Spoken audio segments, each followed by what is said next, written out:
अस्सलाम वालेकुम व्यूअर्स। बकरा ईद पे आप बहुत सी रेसिपीज मसालों के साथ तो जरूर ट्राई करते होंगे। तो जो मैं आपके साथ रेसिपी शेयर करूंगा उसमें मसाले बहुत कम जाएंगे। इनफैक्ट इसमें मसाला जाएगा ही कोई नहीं, सिर्फ नमक के साथ हम तैयार करने वाले हैं। और इसमें गोश्त मक्खन की तरह नरम तैयार होगा और ये टेस्टी उन तमाम चीजों से बहुत ज्यादा है। बकरा ईद पे हम तमाम चीजें जो खाते हैं ये उनसे लाइट है। आप इसे खाने के बाद ना जलन महसूस करेंगे ना कोई और मसला होगा। ये बहुत टेस्टी बनेगा। इसे आप मटन में भी बना सकते हैं और बीफ में भी, लेकिन मैं बीफ में बनाने वाला हूँ। बहुत ही ज्यादा मजेदार और एक आसान रेसिपी है, तो आपने इस रेसिपी को कंप्लीट देखना है। छोटी सी रेसिपी है, इंशाल्लाह आपको बहुत पसंद आएगी। तो चलिए फिर रेसिपी शुरू करते हैं। बिस्मिल्लाहिर्रहमानिर्रहीम। सबसे पहले ये देखिए, मैंने यहाँ पे 1 किलो बीफ लिया है और इसमें बोनलेस नहीं जाएगा, हड्डी के साथ जा रहा है गोश्त। तो फिर चाप से अच्छा कोई गोश्त हो नहीं सकता। तो ये देखिए कितनी जबरदस्त जो चाप लिए हैं, यहाँ पे चर्बी भी इनके साथ है। इस तरह का गोश्त आपने लेना है, किसी भी पार्ट से ले लें लेकिन हड्डी उसके साथ होनी चाहिए। तो ये चाप का नीचे वाला हिस्सा और जो कंप्लीट चाप, दोनों हिस्से मैंने लिए हैं। इसके साथ ही तैयार करेंगे, बहुत टेस्टी ये तैयार होगा। अच्छी तरह से धो लिया। इसके बाद एक खुला बर्तन कोई ले लें, इसमें हमने इसे पकाना है। तो ये देखिए ऑयल है आधी प्याली से भी कम, ये इसमें ऐड करेंगे।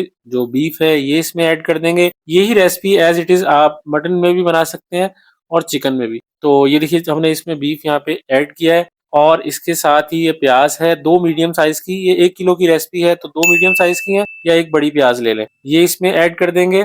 और ये देखिए नमक 1 खाने का चम्मच मैंने भर के इसमें ऐड किया है। इसमें सिर्फ लहसुन जाएगा। लहसुन के 8 से 10 कली थी, उसे हमने फ्रेश तरीके से कूट लिया और पानी ऐड करके लहसुन का पानी इसमें जाएगा। वैसे लहसुन भी ऐड करेंगे लेकिन इसमें लहसुन का पानी ही जाएगा। तो ये देखिए हमने इन तमाम चीजों को मिक्स कर दिया। मेरे पास मजीद 1 से 2 लहसुन थे तो वो भी मैंने इसमें यहाँ पे ऐड किए। तो ये तमाम चीजें ऐड कर दी। पानी इसमें मैंने 1 लीटर ऐड किया है। 1 किलो के हिसाब से 1 लीटर पानी है। पहले लहसुन के साथ भी थोड़ा सा पानी ऐड किया गया है। तो ये देखिए 3 से 4 कली मैंने और ऐड कर दी। अब आप इसे कवर कर दें। 30 मिनट के बाद ये देखिए खोल के देखेंगे तो हमने यहाँ पे चेक करना है कि गोश्त अच्छी तरह से गल गया या नहीं। हमने मजीद इसे आधा घंटा पकाना है। तो आपने टोटल 1 घंटा पकाना है। अगर प्रेशर कुकर लगा रहे हो तो 20 मिनट में भी हो जाएगा, लेकिन मैं वैसे ही इसे पकाने वाला हूँ। प्रेशर कुकर से टेस्ट का थोड़ा सा फर्क आता है लेकिन टाइम बच जाता है। अब ये देखें 1 घंटे के बाद आप गोश्त को चेक कर सकते हैं। यहाँ पे तोड़ के देखेंगे, ये देखिए बिल्कुल गोश्त गल चुका है, काफी गर्म है। तो ये गोश्त यहाँ पे गल चुका है, बिल्कुल तैयार है। पानी भी काफी कम हो गया है।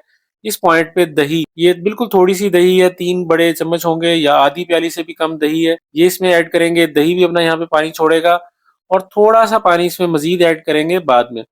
तो ये देखिए माशाल्लाह जो गोश्त है वो बड़े अच्छे तरीके से यहाँ पे पक रहा है।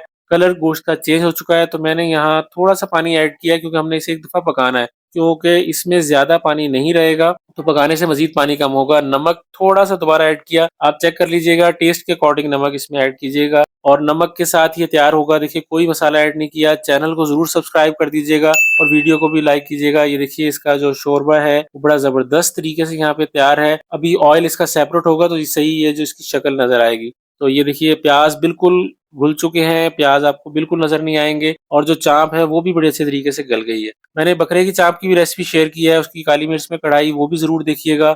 तो ये देखिए माशाल्लाह अब ऑयल इसका सेपरेट होना शुरू हो गया है। हरी मिर्च और अदरक के कुछ पीसीज यहाँ पे ऐड कर रहा हूँ और ऑयल को सेपरेट करने के लिए हम कवर कर देंगे 5 से 7 मिनट के लिए। फ्लेम बिल्कुल लो कर दिया था। तो ये देखिए ऑयल आपको यहाँ पे अलग नजर आ रहा होगा। इस रेसिपी को जरूर शेयर कीजिएगा और बकरा ईद पे जरूर ट्राई करके देखिएगा।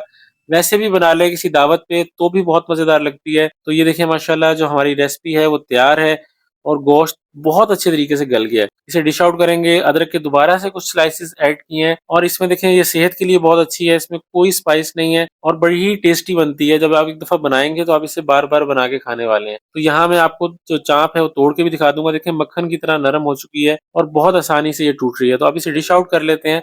ये देखिए डिश आउट करते हुए आप देख सकते हैं कलर कितना बेहतरीन आया है और इसका टेस्ट उससे भी ज्यादा बेहतरीन होगा इंशाल्लाह जब आप बनाएंगे। तो ये देखिए इसका जो प्याज का एक टेक्सचर है वो भी बड़ा अच्छा आया है। रोटी के साथ खा लें इसे या वैसे खा लें तो भी बड़ा मजेदार लगता है। आप ये रेसिपी जरूर ट्राई कीजिएगा बकरा ईद पे। मेरी बाकी रेसिपीज भी देखिएगा, इंशाल्लाह आपको बहुत पसंद आएंगी। ये देखिए कितना नरम गोश्त हो चुका है। आपसे मुलाकात होगी नेक्स्ट रेसिपी में, तब तक के लिए अल्लाह हाफिज।